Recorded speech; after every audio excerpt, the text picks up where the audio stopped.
ಸವಿಸೌರಭ ಅಡುಗೆ ಮನೆಗೆ ನಿಮ್ಮೆಲ್ಲರಿಗೂ ಸ್ವಾಗತ. ನಾನು ಸೌಭಾಗ್ಯ. ಇವತ್ತು ವೆಜಿಟೇಬಲ್ ಸಾಂಬಾರು ಮಾಡ್ತಾ ಇದ್ದೀನಿ. ಮೂಲಂಗಿ ಸಾಂಬಾರು ತೋರಿಸ್ತೀನಿ ನೋಡಿ. ತರಕಾರಿಗಳು ತಗೊಂಡಿದ್ದೀನಿ. ಹುಣಸೆಹಣ್ಣು ಪುಡಿ, ತರಕಾರಿ, ಮೂಲಂಗಿ, ಕ್ಯಾರೆಟು, ಟೊಮೆಟೊ. ಇದು ನೆನೆ ಹಾಕ್ಕೊಂಡಿದ್ದೀನಿ. ತೊಗರಿಬೇಳೆ ಒಂದು 2 ಸ್ಪೂನು, ಹೆಸರುಬೇಳೆ ಅಷ್ಟು ಹಾಕ್ಕೊಂಡಿದ್ದೀನಿ. ಮಾಡೋದು ತೋರಿಸ್ತೀನಿ. ಇವಾಗ ಸ್ಟವ್ ಆನ್ ಮಾಡಿ ಕುಕ್ಕರ್ ಇಡ್ತಾ ಇದ್ದೀನಿ. ನೀರು ಹಾಕ್ತಾ ಇದ್ದೀನಿ. ಮೊದಲು ಒಂದು 2 ಬಾರಿ ಕೂಗಿಸ್ಕೊಂಡ್ಬಿಡ್ತೀನಿ ಬೇಳೆನ. ಆಮೇಲೆ ತರಕಾರಿ ಎಲ್ಲ ಹಾಕ್ಬಿಟ್ಟು ಒಂದ್ಸಾರಿ ಕೂಗಿಸ್ತೀನಿ. ನೀರು ಬಾಯ್ಲ್ ಆಗ್ತಾ ಇದೆ. ತೊಗರಿಬೇಳೆ, ಹೆಸರು ಬೇಳೆ ಇಟ್ಕೊಂಡಿದ್ದನ್ನು ನೆನೆ ಹಾಕಿದ್ದೆ, ಹಾಕ್ತಾ ಇದ್ದೀನಿ. 1 ಸ್ಪೂನಷ್ಟು ಆಯಿಲ್ ಹಾಕ್ತೀನಿ. ಮತ್ತು ಹಳದಿ ಹಾಕ್ತೀನಿ ಸ್ವಲ್ಪ, ಚೆನ್ನಾಗಿ ಬೇಯುತ್ತೆ ಬೇಳೆ. ಲಿಡ್ ಕ್ಲೋಸ್ ಮಾಡಿ 2 ವಿಷಲ್ ಬರ್ಸ್ಕೊಂಡ್ರೆ ಸಾಕು.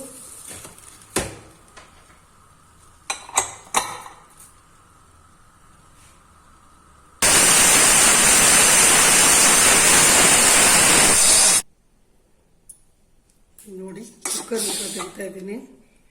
ಬೇಳೆ ಎಲ್ಲ ಬೆಂದಿದೆ. 2 ವಿಷಲ್ ಕುದಿಸಿದ್ದೀನಿ ನಾನು. ನೋಡಿ, ಈಗ ತರಕಾರಿಗಳನ್ನು ಹಾಕ್ತೀನಿ. ನೋಡಿ, ಈ ಸೈಜಲ್ಲಿ ಕಟ್ ಮಾಡ್ಕೊಂಡಿದ್ದೀನಿ. ಬೇಗ ಬೆಂದೋಗಲ್ಲ, ತುಂಬ ಚೆನ್ನಾಗಿರುತ್ತೆ. ಈ ಸೈಜಲ್ಲೇ ನಾನು ಯಾವಾಗಲೂ ಕಟ್ ಮಾಡೋದು. ಮೂಲಂಗಿ ಮತ್ತು 1 ಕ್ಯಾರೆಟು, ಹಾಗೆ ಸ್ವಲ್ಪ ಟೊಮೆಟೊ ಹಾಕ್ಬಿಟ್ಟು ಉಪ್ಪು ಹಾಕ್ತೀನಿ, ಸಾಲ್ಟು ಇದಕ್ಕೆ ಬೇಕಾಗಿರುವಷ್ಟು.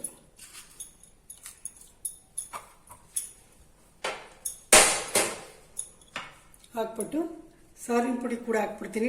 2 ಟೇಬಲ್ ಸ್ಪೂನ್ ಇದೆ. ಹಾಕ್ಬಿಟ್ಟು ಮಿಕ್ಸಪ್ ಮಾಡಿ ಕ್ಲೋಸ್ ಮಾಡಿಬಿಡ್ತೀನಿ ಲಿಡ್ಡು.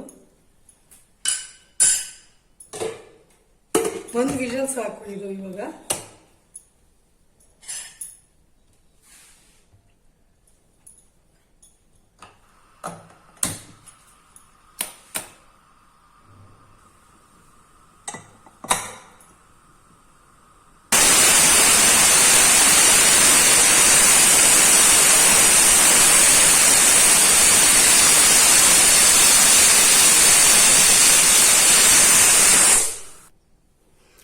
ತರಕಾರಿ ಎಲ್ಲ ಬೆಂದಿದೆ ನೋಡಿ, ತೆಗಿತಾ ಇದ್ದೀನಿ ವಿಷಲ್. ನೀವು ಒಂದ್ಸಾರಿ ಮಾಡಿ ನೋಡಿ. ಈ ಥರ ತುಂಬ ಚೆನ್ನಾಗಿರುತ್ತೆ ಮತ್ತು ಕ್ವಿಕ್ಕಾಗಿ ಆಗುತ್ತೆ, ಬೇಗನೆ ಮಾಡ್ಬೋದು. ನೋಡಿ, ತರಕಾರಿಗಳೆಲ್ಲ ಆಗಾಗೆ ಇದೆ ನೋಡಿ. ಸಣ್ಣದಾಗಿ ಚಿಕ್ಕದಾಗಿ ಕಟ್ ಮಾಡಿದ್ರೆ ಎಲ್ಲ ಕರಗೋಗ್ಬಿಡುತ್ತೆ. ತುಂಬ ಚೆನ್ನಾಗಿರುತ್ತೆ ಮೂಲಂಗಿ ಸಾಂಬಾರು. ಏನು ತೆಂಗಿನಕಾಯಿನೇನು ರುಬ್ಬಾಕೋದು ಏನೂ ಇಲ್ಲ. ಬರೀ ಸಾರಿನ ಪುಡಿ ಹಾಕ್ಬಿಟ್ಟು ಬೇಳೆ ಹಾಕಬೇಕು ಅಷ್ಟೇ, ಬೇಯಿಸೋದು. ಈಗ ಹುಣಸೆ ರಸ ಹಾಕ್ತೀನಿ.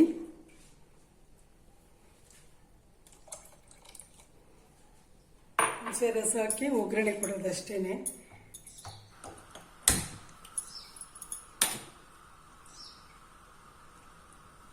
ಒಂದೆರಡು ಕುದಿ ಬರಲಿ, ಬಂದಮೇಲೆ ಒಗ್ಗರಣೆ ಹಾಕ್ತೀನಿ ನಾನು. ಅವಾಗ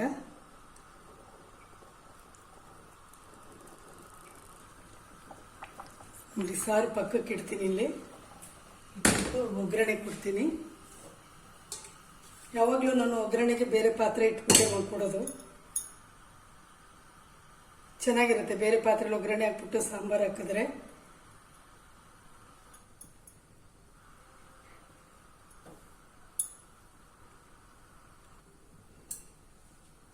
ನೋಡಿ, ಆಯಿಲ್ ಹಾಕ್ತಾ ಇದ್ದೀನಿ. 1 2 ಸ್ಪೂನ್ ಸಾಕು.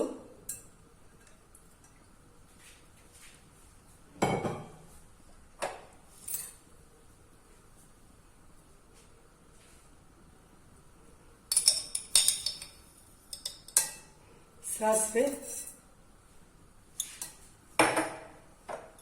ಸ್ವಲ್ಪ ಜೀರಿಗೆ ಹಾಕಿದ್ರೆ ಟೇಸ್ಟ್ ಇರುತ್ತೆ. ಸ್ವಲ್ಪನೇ, 1/4 ಚಮಚ.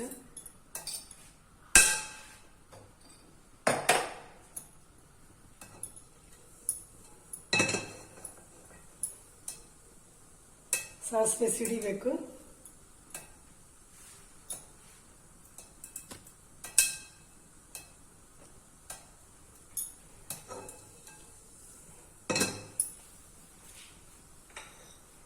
ಸಾಸಿವೆ ಸಿಡಿತಾ ಇದೆ. ಕರ್ಬೇವಿನ ಸೊಪ್ಪು, ಸ್ವಲ್ಪ ಈರುಳ್ಳಿ, ಬೆಳ್ಳುಳ್ಳಿ ಹಾಕ್ತಾ ಇದ್ದೀನಿ.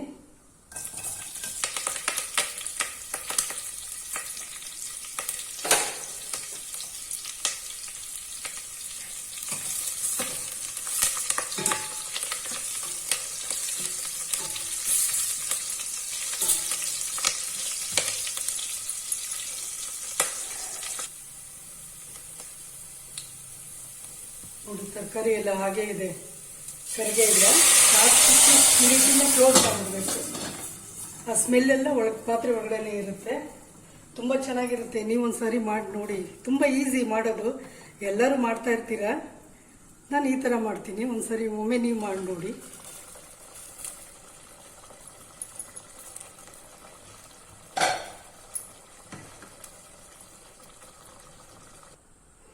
ರೆಡಿಯಾಗಿದೆ ನೋಡಿ. ತರಕಾರಿ ಎಲ್ಲ ಹಾಗಾಗೆ ಇದೆ ನೋಡಿ.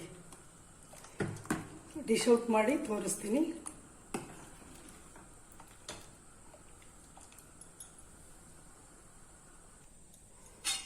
ನೋಡಿ ಡಿಶ್ ಔಟ್ ಮಾಡ್ತಿದ್ದೀನಿ.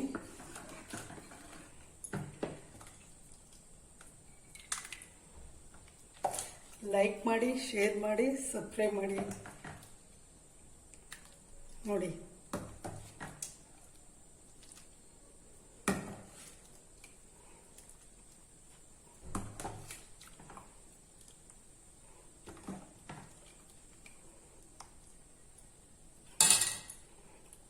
Thank you for watching.